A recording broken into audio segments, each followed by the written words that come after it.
Hello, class 9 English medium. आज मैं science में ये चैप्टर फर्स्ट का लास्ट लेक्चर है ये आपका। मैं इसमें आपको ये बताने जा रहा हूँ इवेपोरेशन क्या होता है। What is the evaporation.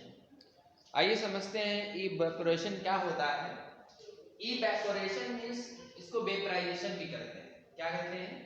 Vaporisation भी कहते हैं। जिसे आप वाटर ले लो और वाटर क्या होता है, धीरे धीरे भाप बन करके स्टीम बन करके उड़ता रहता है। जैसे रिवर का वाटर हो गया, पॉन्ड का वाटर हो गया, तो जब उस पे जो सनशाइन पड़ती है, सनशाइन जब उस पे पड़ती है तो क्या होता है, ये अपने बॉइलिंग पॉइंट के नीचे ही धीरे धीरे भाप बन के उड़ने लगता है। और this phenomenon is called evaporation. इसको कहा जाता है इवेपोरेशन। इवेपोरेशन क्या है? इवेपोरेशन है कि बॉइलिंग पॉइंट के नीचे ही जब कोई लिक्विड अपने बॉइलिंग पॉइंट के नीचे ही धीरे धीरे वो क्या वेपर में चेंज होने लगता है। वेपर का मतलब होता है भाप, वाष्प जिसको बोलते हैं। वेपर का मतलब भाप या वाष्प कह सकते हैं आप उसको। तो ये वेपराइजेशन वही प्रोसेस है, इवेपोरेशन ये प्रोसेस है। कह रहे the phenomenon of change of a liquid. कोई लिक्विड है और उसके चेंज होने की घटना इनटू वेपर्स मतलब वाष्प में, मतलब किसी भी लिक्विड का वाष्प में यानी वेपर्स में बदलने की जो घटना है एट एनी टेम्परेचर, किसी भी टेम्परेचर पे, ये जरूरी नहीं कि उसके बॉइलिंग पॉइंट पर जा करके वो भाप बने, किसी भी टेम्परेचर पे बिलो इट्स बॉइलिंग पॉइंट। अब मतलब इसके बॉइलिंग पॉइंट के नीचे किसी भी टेम्परेचर पे अगर वो लिक्विड वेपर बनने लग गया तो इस प्रोसेस को कहा जाता है इवेपोरेशन। इस प्रोसेस को क्या कहा जाता है? इवेपोरेशन।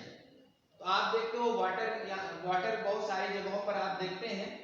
जैसे आप देख सकते हो रिवर में, पॉन्ड में या बहुत सारी जगहों पर। तो धीरे धीरे क्या होता है, धीरे धीरे वाटर जो है वो स्टीम बनने लगता है, भाप बनने लगता है और बिना बॉइलिंग पॉइंट पर रीच आउट किए हुए ही भाप बनने लगता है। और जब वो अपने मतलब बॉइलिंग पॉइंट पर ना पहुंच करके उसके पहले ही धीरे धीरे धूप पड़ती रहती है और धीरे धीरे भाप बनता रहता है, तो इसको कहते हैं इवेपोरेशन। फिर से इंग्लिश में समझ लो, the phenomenon of a change of a liquid into vapours. मतलब कोई भी लिक्विड जब वेपर्स में चेंज होता है at any temperature below it's boiling point, इसके बॉइलिंग पॉइंट के नीचे किसी भी टेम्परेचर पर, इज कॉल्ड इवेपोरेशन।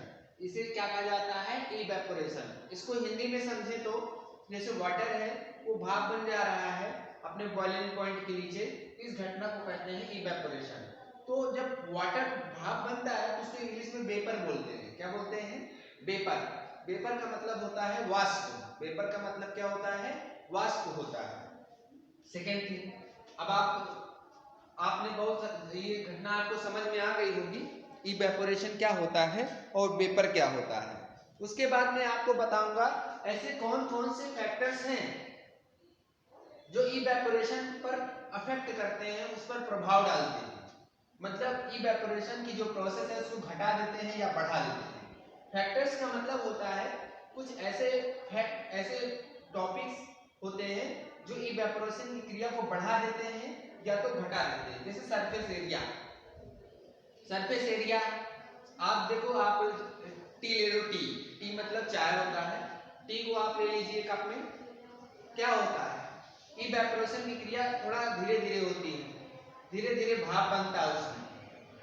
टी में क्या होता है, उसमें धीरे धीरे क्या बनता है? भाप बनता है। लेकिन अगर आप उसी चाय को प्लेट में डाल देंगे, मतलब उसका सरफेस एरिया बढ़ाना है। उसका क्या बढ़ाना है? Surface area. जैसे ही उस चाय को आप कप से प्लेट में डाल देंगे तो उसका सरफेस एरिया क्या हो जाएगा? इंक्रीज हो जाएगा। उसका सरफेस एरिया क्या हो जाएगा? इंक्रीज हो जाएगा। और जब उसका सरफेस एरिया इंक्रीज हो जाएगा तो इवेपोरेशन की प्रोसेस जो है फास्ट होने लग जाएगी। चाय बहुत तेजी से ठंडी होने लग जाएगी। चाय जो है बहुत तेजी से ठंडी होने लग जाएगी। तो यहाँ पर आप देख सकते हैं, अगर आप सरफेस एरिया बढ़ाते हो, अगर आप सरफेस एरिया बढ़ाते हो तो उस इवेपोरेशन भी क्या हो जाएगा? इंक्रीज हो जाएगा। सरफेस एरिया इंक्रीज करोगे इवेपोरेशन क्या हो जाएगा? इंक्रीज हो जाएगा।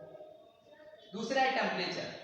ऑब्वियस सी बात है, यहाँ पर टेम्परेचर की बात करें अगर, तो अगर आप टेम्परेचर बढ़ाओगे इवेपोरेशन फास्ट होगा। जैसे पानी को ले लो, आप धीरे धीरे गर्म करो तो क्या होगा? भाप बनना, जल्दी जल्दी भाप बनेगी तो इवेपोरेशन की क्रिया क्या हो जाएगी? फास्ट अगर टेम्परेचर आप इंक्रीज कर रहे हो तो इवेपोरेशन भी क्या हो जाएगा, इंक्रीज हो जाएगा।